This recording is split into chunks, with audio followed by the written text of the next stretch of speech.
When I was a kid, my parents were poor, so that automatically made me and my sister poor as well. We used to move every 6 months or so because we couldn't afford to buy a house. In the rented homes, we couldn't stay for a long period of time in any of those places because the owners would usually raise the rent around the half-year mark.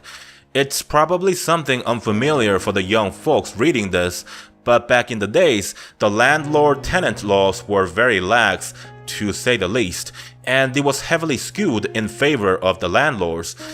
This one year, my mom got hurt severely at her job, and she couldn't work for close to a year.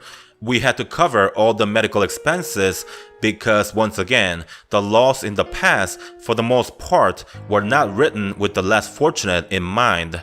So when it came time to move again, we had to move to one of the most undesirable towns in Seoul. There were no streets, but only dark and narrow alleyways, perfect places to get mugged. The walk to school was about 40 minutes, but coming back home, it took nearly double that time because of the steep hill on the way to our home. Life is such for the poor.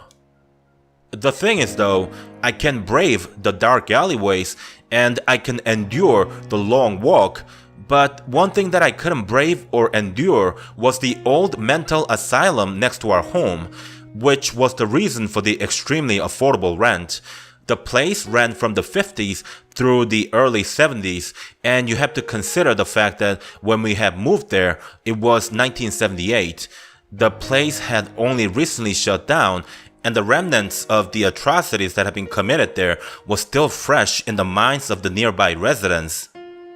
In total of 22 patients had died in that asylum during the reign of the last doctor who was in charge of running the place.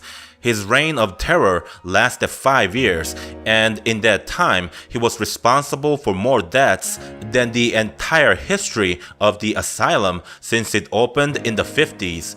Once again, we go back to the fact that the laws were very lax and full of holes back then. The story goes that the doctor would receive bribes from the family members of the people who needed to disappear. They would lock up perfectly sane people together with real mental patients, and the doctor would abuse them to the point that those sane patients would actually go insane. Rape was prevalent in both the male and female patients. This was mainly because the doctor in charge had fired all the nurses and staff that had worked at the asylum prior to him being hired. He replaced all those professionals with his own people, nurses with questionable resumes, and staffs with even criminal records. He wanted full control of the place and a complete secrecy of all the affairs within the asylum, so he made it happen. It was also rumored that he took money from international pharmaceutical companies and administered medicines that were still in animal testing phase. They say the side effects the patients had to endure would make any nightmare pale in comparison. So imagine living next to a slaughterhouse, a human slaughterhouse at that, and perhaps you might begin to appreciate the fear that I felt. Every evening when I come home from school, even during the summer, the streets were dark because we were surrounded by tall buildings nearby. The tallest was a textile factory facing our front door. On our right, 2 houses down, was a 3-story commercial building, and of course to our left was the 5-story mental asylum. It was the strangest feeling ever, in a really bad way. Our school was newish, so it was clean and nice. The walk to home to about halfway, you see nice apartments, fancy stores, nice cars, and just generally a happy atmosphere. But the rest of the way, things became darker and gloomier progressively until you arrive in my neighborhood and everything is dark, everything is sad, and everyone looked tired of life. I was living in a whole different world for about 1/3 of my day, and that was the place I wanted to be full time. But of course the reality was I was one of the gloomy people in the gloomy town. This is where men come home drunk after enduring a day of abuse at work from the haves. Then they would take out their anger on their wives and children, the have-nots. You hear people scream and cry until midnight, then things quiet down and you are finally able to sleep in peace. That is, as long as you don't live next door to the former mental asylum. The place attracted some of the most vile individuals in the city. It was a perfect place to get high or commit crimes under the radar. The dumbass police has set up a time when they come around and patrol the area. Criminals quickly caught on to that, and they never showed up around that time. Only the occasional new thugs got caught trying to rob someone or beat up a rival gang member. The tiny-ass room that I shared with my sister had a window facing the mental asylum building. We covered the whole thing with newspapers, but we couldn't do anything about the sounds coming in. Some nights we'd hear screams, some others we'd hear men pleading for their lives. At first, we called in every little disturbance, but eventually we learned that it was of no use. It takes the police around 20 minutes to get to the mental asylum from the moment a call comes in. The criminals know this, so they finish their business within the allotted time and they disappear soon after. The police arrives, sees nothing, and gives us flack for calling them for nothing, and life goes on. When you are surrounded by crimes, disinterest, prejudice, and all the darkness that life has to offer, you soon become desensitized of all evil, and you develop the inability to distinguish between good and bad. This doesn't mean that you become an evil person, but you certainly learn to ignore, channel out, and just disregard the random call for help or the ear-bursting screams. 4 months in the same house, and now as much as I hated the place, I had gotten pretty good at dealing with all the crap that comes with that. I would sing loudly to my sister so she could fall asleep. Then when she was out cold, I'd drift myself into a world of imagination in my mind. In there, I live in a nice town where all so quiet at night. My sister has her own room, I've got my own, and my parents are sleeping soundly in theirs. I have peace at heart and in mind. I fall asleep, but wake up to the same dark, damp, smelly room. Unfortunately for this one night, I woke up at 3 a.m. in the morning thanks to a blood-curdling scream coming from the asylum. There was something different about this scream. It wasn't of someone getting beat up or getting robbed. This was from someone who was about to be murdered. I got up, walked toward the window, then peeled a small section of the newspaper that was covering the window. I looked out from it and instantly pushed myself from the window. I had made eye contact with a man that was hanging upside down. He looked at me. He looked straight into my eyes, and I could feel all the terror that was running through his vein in that moment. What was even more chilling was what was actually holding him upside down. It was a woman, not a person, a female spirit. She held him with one hand and dangled him in the air. I know of no man or woman who can lift a grown man with one arm and tow him around like he weighs nothing. I was so scared, but I couldn't help myself from looking out the window again. I walked slowly from the opposing wall to the window.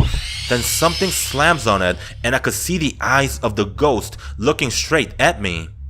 I couldn't move a muscle out of fear. I couldn't scream, nor could I dare turn on the light. I just stood there in silence as the ghost cried.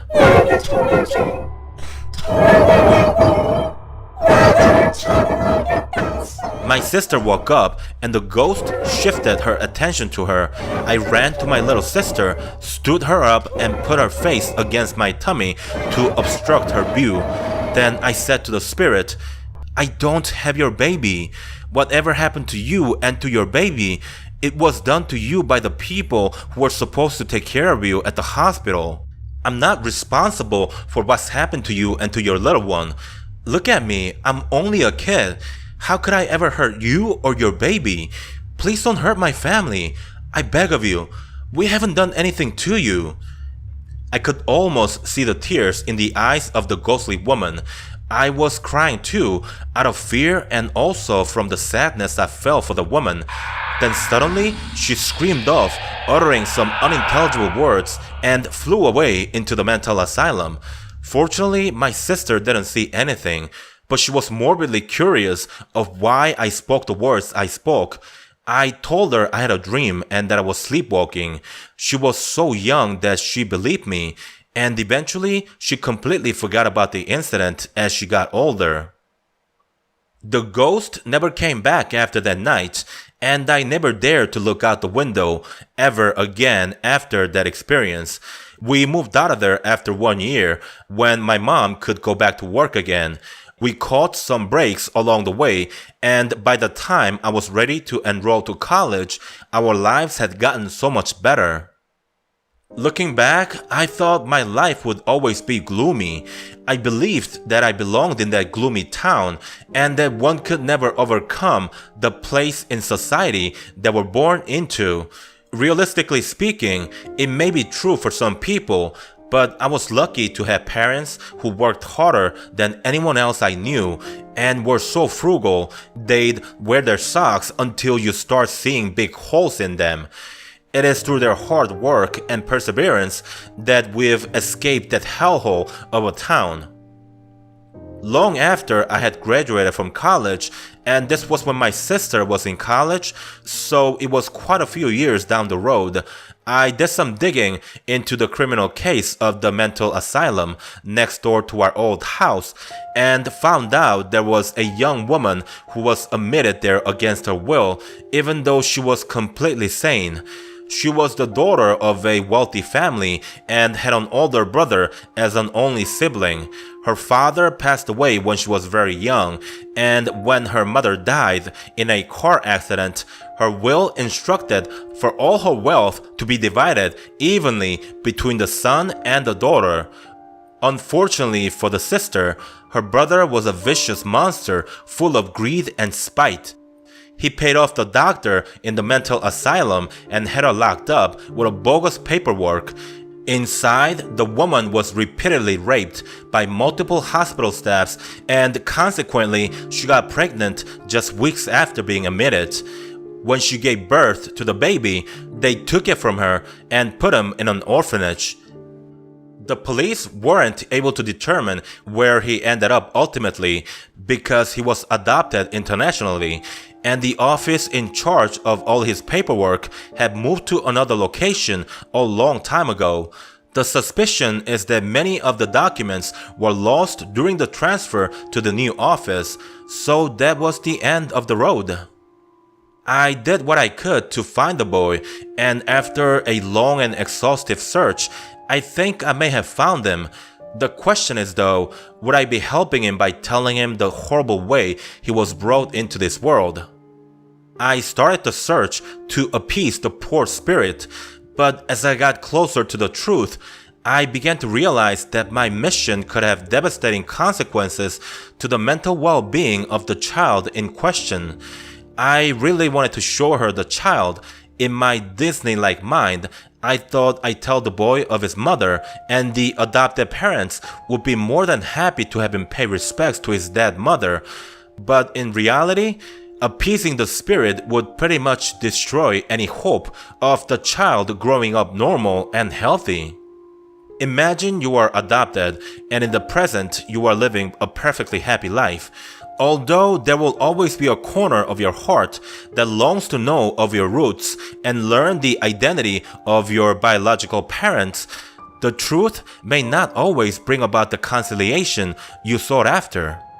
A father who has raped your mother to conceive you, a mother who was locked up in a mental asylum against her will. These are truths that can destroy a person even with the sturdiest mental fortitude. As the case may be, one could argue that I do not have the right to decide what the adopted child should or should not know. However, I'm the person who found the child, the only person to ever make the necessary effort to locate him. It is my belief that I have the right to decide what's best for the child, And my decision is for him to continue carrying that tiny void in his heart, to at least have a life, and possibly a very happy one at that. I can only ask for forgiveness to the spirit that spared my life and my family's that night. If she truly misses her child that much, then I have to believe there's love present inside that spiritual being. I want to believe that she'll understand my decision to keep her a secret from her own child. I could only hope that she'll find peace through the happiness of her child, but still, I am sorry. Ladies and gentlemen, that is the end of this video. It is not a long one because I've only included one story, but it's certainly not a short one, and I personally have truly enjoyed the read. I really love the fact that I've been uploading more often lately, relatively speaking that is. And for these medium-length stories, I can take advantage of their adequate duration by using a single story per video. This allows me to publish the contents in a more continuous manner, and I don't have to feel so bad about the long breaks in between the uploads. But even with all that, I will still be publishing lots of long stories with rich details that dig deep into the characters. So for those of you who enjoy the long stories a lot more, you really have nothing to worry for. Think about it as having the best of both worlds, frequent uploads, but still with the majority of the stories being the longer ones. Alright, now this is the time when you must tune out if you're not interested in what I have to say about some random subjects that have nothing to do with this channel. Today, I want to talk about the dark times in life. Not just mine, but I'm talking about those times when everything seems to go against you and you just can't catch a break. Unless you were born with a silver spoon in your mouth, financial problem is something that we all have experienced, and I guess I'm really talking about the difficulty in relation to that. By the way, I have no problem whatsoever with folks who were born in wealth, and I'm just trying to make a point here. But nonetheless, I was moved to talk about this issue because of something that happened yesterday with a coworker at my restaurant. This coworker, I'm just gonna call her Rose. She's in her mid-30s and she works as a waitress at our restaurant. She's married and has 3 kids, but she's a single mother, so with that comes a lot of responsibilities that rest entirely on her shoulder. By her own admission, she says she's made lots of mistakes when she was young, and that's why she doesn't even know where the fathers of her children are. I'm not excusing the man involved in this whole affair, but I'm only repeating what she told me. Now, the whole reason why she told me of this personal matter in her past was because she needed to ask a couple of favors from me. One was that she needed more shifts, and 2, she needed an advance. The thing with 99% of restaurants in the US is that they have shitty base salary, and most of the income that makes up the yearly earning of the servers are tips they receive.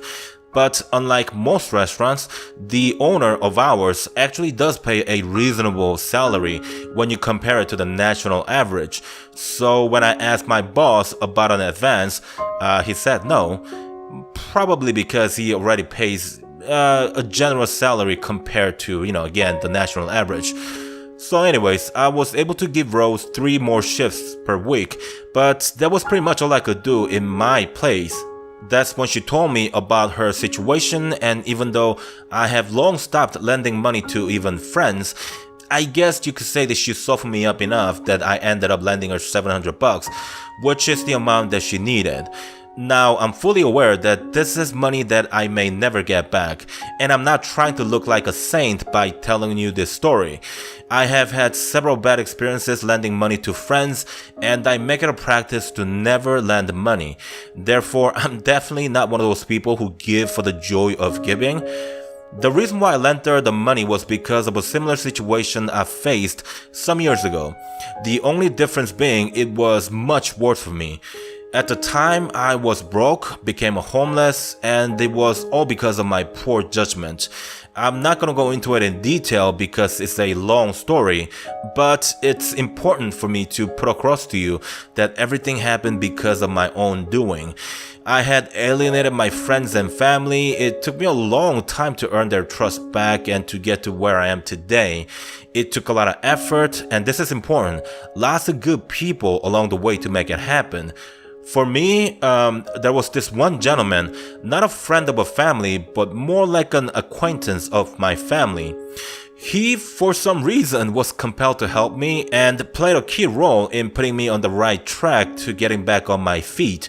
He's also the person who taught me that you help people in need because it's a good thing to do and you don't really need a special reason for that.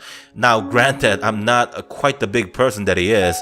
I guess you could say that his good grace has rubbed off on me a little, and sometimes I try to be more like him.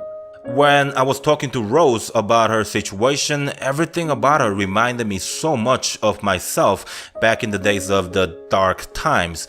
You could see in her eyes she was defeated, no energy, no pride.